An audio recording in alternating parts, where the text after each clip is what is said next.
자, 벌써 한 해를 마무리하는 계절이 왔습니다. 교회의 달력, 곧 교회력은 주님이 오신 12월 대강절을 한 해의 시작으로 삼고 있습니다. 마지막 순간이 되면 강단 위의 연사는 끝으로라고 말을 합니다. 마지막으로. 자, 그것은 이제부터 중요한 말을 하겠다는 의미입니다. 그러므로 잘 들으라는 말입니다. 지금까지의 결론을 이야기하겠다는 뜻을 갖고 있습니다.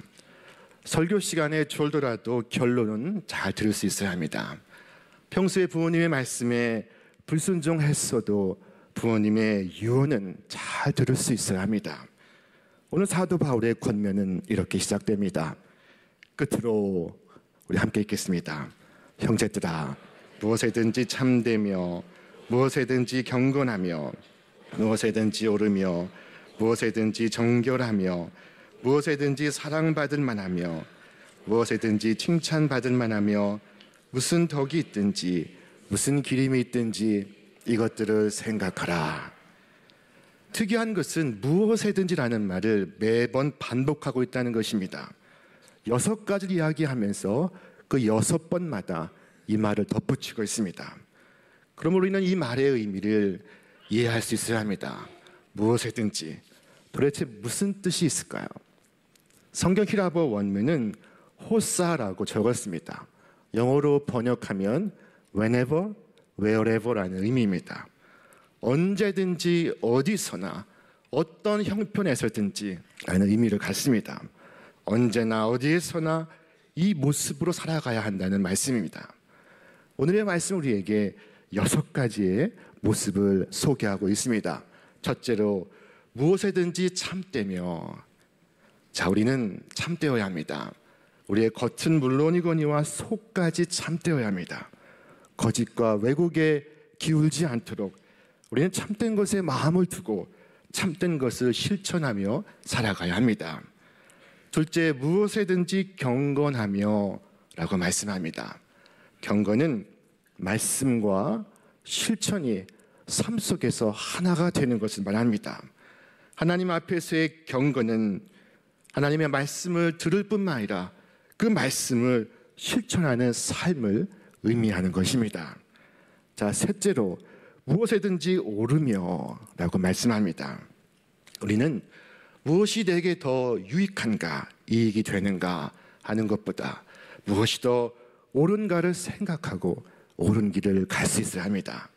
넷째로 무엇에든지 정결하며 라고 말씀합니다. 죄와 음란과 탐욕과 증오가 가득한 이 세상에서 성도는 자신을 지켜 정결해야 합니다. 다섯 번째, 무엇에든지 사랑할 만하며 라고 말씀합니다.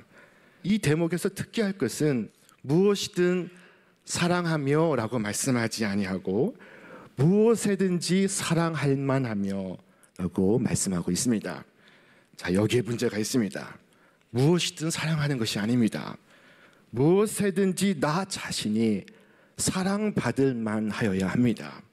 성경은 말씀하기를 예수님께서 그 지혜와 키가 자라가며 하나님과 사람들에게 더욱 사랑스러워 가셨다고 말씀하고 있습니다. 여러분, 우리도 그와 같이 우리의 가정에서, 직장에서, 그리고 일터에서, 교회에서 사랑받는 존재가 되어야 합니다. 우리의 부모의, 친구의, 남편의, 아내의, 목회자의 사랑의 대상이 될 수 있어야 합니다. 마지막 6번째, 무엇에든지 칭찬받을 만하며 라고 말씀합니다. 여러분, 누구든지 우리를 볼 때 적극적으로 추천할 수 있을 만한 신뢰를 받을 수 있어야 합니다. 바울은 이런 덕목들을 생각하라 명하고 있습니다. 자, 여러분, 한 주간 무슨 생각들을 하셨습니까?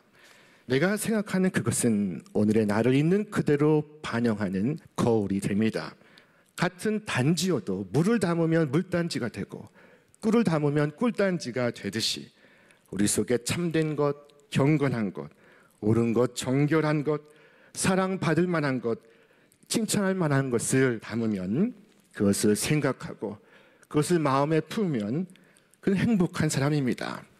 그러나 분노와 원한과 불평과 원망을 담고 사는 사람은 불행한 사람입니다. 오늘의 빌립보서는 로마의 지하 감옥에 갇혀 재판을 기다리는 바울이 저 분쟁하는 빌립보 교회를 향하여 전하는 사랑의 서신입니다. 재판을 기다리는 바울이나 지금 분쟁하고 있는 빌립보 교회나 주어진 여건이 좋지가 않습니다. 그러나 바울 자신은 자신의 감옥살이의 억울함이나 고통스러운 것을 생각하지 않습니다. 도리어 자신의 투옥이 복음의 진보를 가져왔음을 생각하고 있습니다. 그는 교인들 동안 서로의 악하고 추한 면들만 생각하지 말고 오히려 서로에게 참됨이나 의로움이나 사랑할 만한 것이나 덕스러운 것이 있으면 그것을 생각하라 말씀합니다. 무슨 덕이 있든지 무슨 기림이 있든지 이것들을 생각하라. 자, 오늘 우리는 바울의 마지막 권면을 듣고 있습니다. 그러나 바울의 바램은 우리가 듣는 것이 아니라 행하는 것입니다. 너희는 내게 배우고 받고 듣고 본 바를 행하라. 그리하면 평강의 하나님이 너희와 함께 계시리라. 자, 배운다는 것은 머리로 아는 것이요, 받는다 하는 것은 마음으로 수용하는 것을 의미합니다. 머리로 사랑하겠다 하면서도 내 마음으로 수용하지 않으면 사랑할 수가 없습니다. 우리는 머리로 배우고 가슴으로 수용할 수 있어야 합니다. 그리고 듣는다 하는 것은 의지의 표현입니다. 귀를 기울여야 들을 수가 있습니다.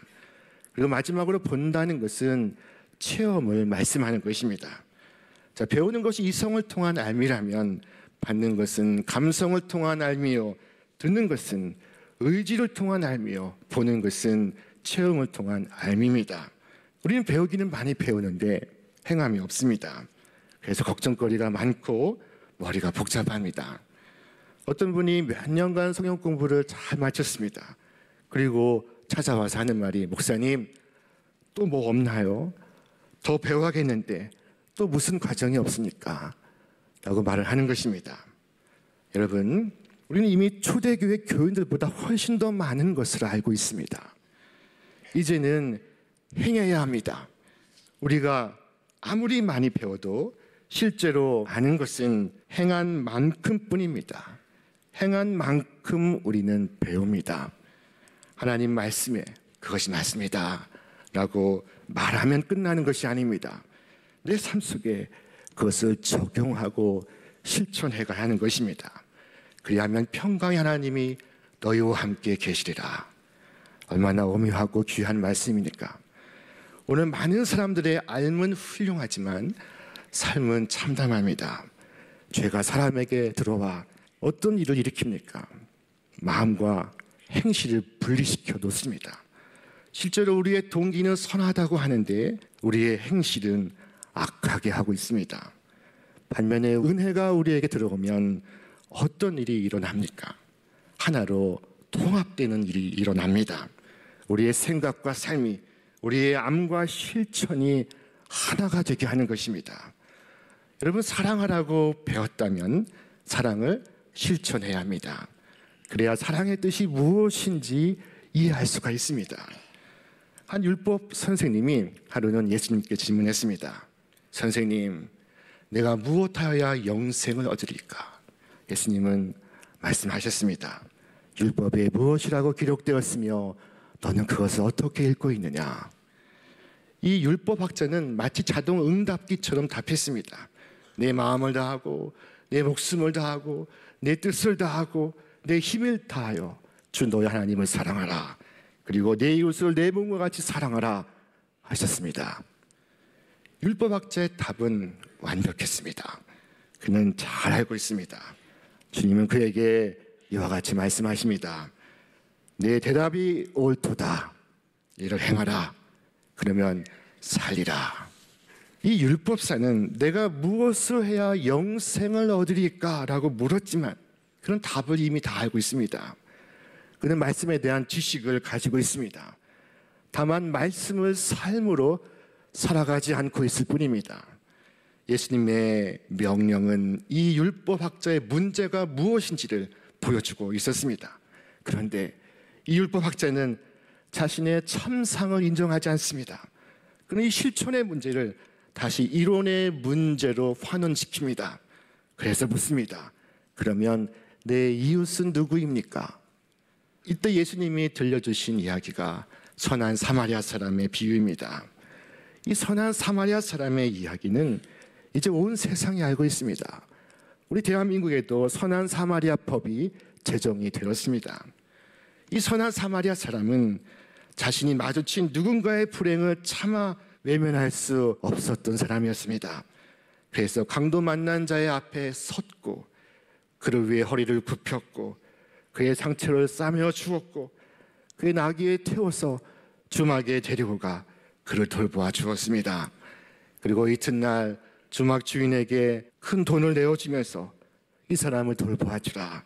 비용이 더 들면 돌아올 때 내가 갚으리이다. 예수님은 이 비유를 말씀하신 후에 다시 그에게 물으셨습니다. 내 의견에는 누가 이 강도 만난 자의 이웃이 되겠느냐? 자비를 베푼 자니이다. 이때 예수님의 말씀은 앞서보다 더욱 준엄해졌습니다. 가서 너도 이와 같이 하라. 행해야 합니다. 그래야 살 수가 있습니다.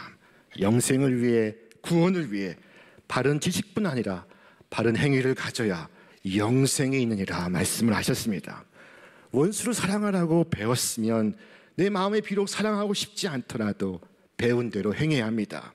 그리하면 이것이구나 하고 성경의 뜻을 비로소 알 수가 있습니다.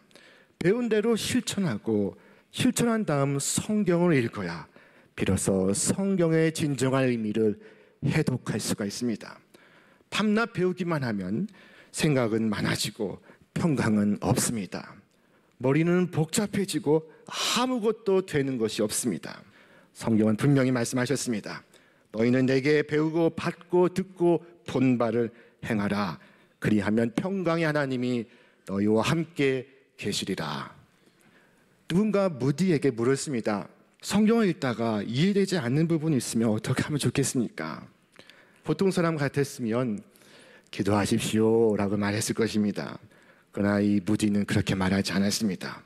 성경을 읽다가 깨달아지지 않으면 성경을 펴놓고 뛰쳐나가 전도하라.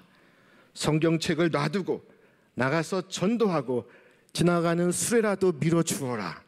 무슨 일든 찾아서 섬기고 복음을 전하여라. 그리고 돌아와서 성경을 읽으면 이해가 잘 되리라. 자, 우리 교회를 세우신 이성봉 목사님은 한국의 무디라고 불리신 분이십니다. 이성봉 목사님이야말로 30년간 전국을 누비고 다니시며 전도하신 분이셨습니다.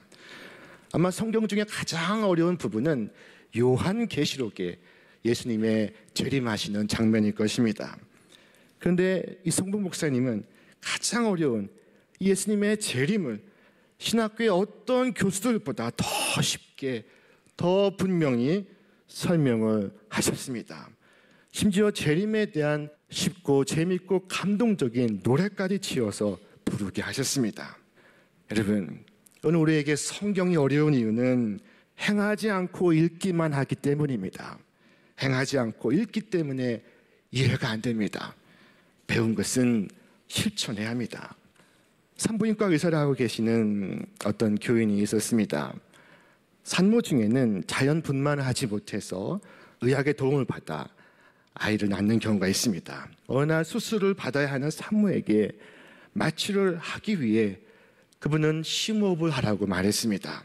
그랬더니 이 산모가 너무 긴장을 했는지 코와 입으로 심호흡을 하지 않고 말로 심호흡이라고 하더랍니다.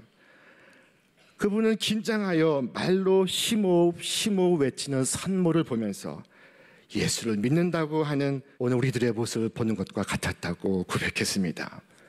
예수님이 심호흡을 하라 하시면 우리는 코로 입으로 심호흡을 해야 하는데 마치 말로만 심호흡하고 외치는 사람은 아닌가 생각을 했다는 것입니다. 참으로 우습지만 깊이 생각해 보아야 될 이야기입니다. 오늘 아침에 말씀을 배우면 배운 바를 행하시는 여러분과 제가 될 수 있기를 바랍니다. 나이 많은 율법 학자에 이어서 이번에는 젊은 엘리트 관원이 예수님을 찾아왔습니다. 그런데 어쩌면 이렇게 질문이 똑같습니까? 선한 선생님이여, 내가 무엇을 하여야 영생을 얻으리까? 이 질문은 신분과 지위와 연령의 고하를 떠나서 모든 인간이 묻는 숙명적인 질문입니다. 어떻게 해야 내가 살 수 있겠습니까? 이대로 죽으면 끝입니까? 그때 예수님은 그를 바라보시고 이와 같이 말씀하셨습니다. 내게 있는 것을 다 팔아 가난한 자들에게 나누어 주어라. 그리하면 하늘에서 내게 보화가 있으리라. 그리고 와서 나를 따르라. 그러자 이 관원은 심히 근심하며 돌아갑니다. 말씀을 들었지만 실천할 의지가 박약했습니다. 실천할 수가 없었습니다. 그는 근심하고 돌아갔습니다. 주님은 재물과 하나님을 동시에 섬길 수 없노라 말씀하셨습니다. 돈의 주인이 하나님이 되시기 위하여, 돈에 대하여 자유로울 수 있기 위하여 우리 예수 믿는 사람들이 해야 할 일은 우리의 돈을 먼저 하나님이 주인이 되시게 하는 것입니다. 주님은 말씀하셨습니다. 너는 마땅히 매년 토지 소산의 11조를 드릴 것이며, 이 11조가 바로 돈이 내 삶의 주인이 되지 아니하고 하나님이 내 삶의 주인이심을 고백하는 행위입니다. 특전사 군인은 낙하 훈련을 받을 때 10m 높이에 올라가 뛰어내리는 훈련을 받습니다. 사람이 가장 공포를 느끼는 높이가 11m라고 합니다.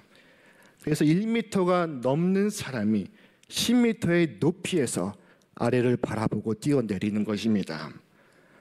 자, 주님께서 명하신 이 11조는 마치 10m 높이에서 뛰어내리는 것과 같은 두려움을 줍니다. 이것은 분명 쉬운 일이 아닙니다. 사람들은 어려워서 11조를 못한다고 합니다. 그러나 어렵기 때문에 11조를 하는 것입니다. 11조에는 하나님의 약속이 담겨 있습니다. 우리 같이 읽겠습니다. 만군의 여호와가 이르노라, 너희의 온전한 11조를 창고에 들여 나의 집에 양식이 있게 하고 그것으로 나를 시험하여 내가 하늘 문을 열고 너희에게 복을 쌓을 곳이 없도록 붙지 아니하나 보라. 하나님이 말씀하시는 것은 많은 11조가 아닙니다. 온전한 11조, 정직한 11조입니다. 정직한 11조는 곧 돈이 내 삶의 주인이 아니며 하나님이 내 삶의 주인이심을 고백하는 행동입니다. 하나님은 그에게 복을 약속하십니다. 그러나 하나님이 약속하신 이 복을 받지 못하는 사람들 향해 하나님이 이렇게까지 말씀하셨습니다.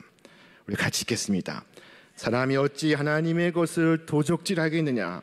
그러나 너희는 나의 것을 도둑질하고도 말하기를 우리가 어떻게 주의 것을 도둑질하였나이까 하는도다. 이는 곧 11조와 봉헌물이라. 너희 곧 온 나라가 나의 것을 도둑질하였으므로 너희가 저주를 받아들이니라. 하나님의 약속은 우리를 빈곤하게 하지 않습니다. 오히려 물질의 주인이 나 자신일 때 삶은 빈곤해지고 초라해집니다. 많은 사람들이 세상에 돈보다 더 힘센 것이 있나, 돈으로 안 되는 것이 어디 있나라고 말합니다. 그러나 여러분, 정말 그렇습니까? 세상에 돈으로 안 되는 것이 얼마나 많은지 모릅니다.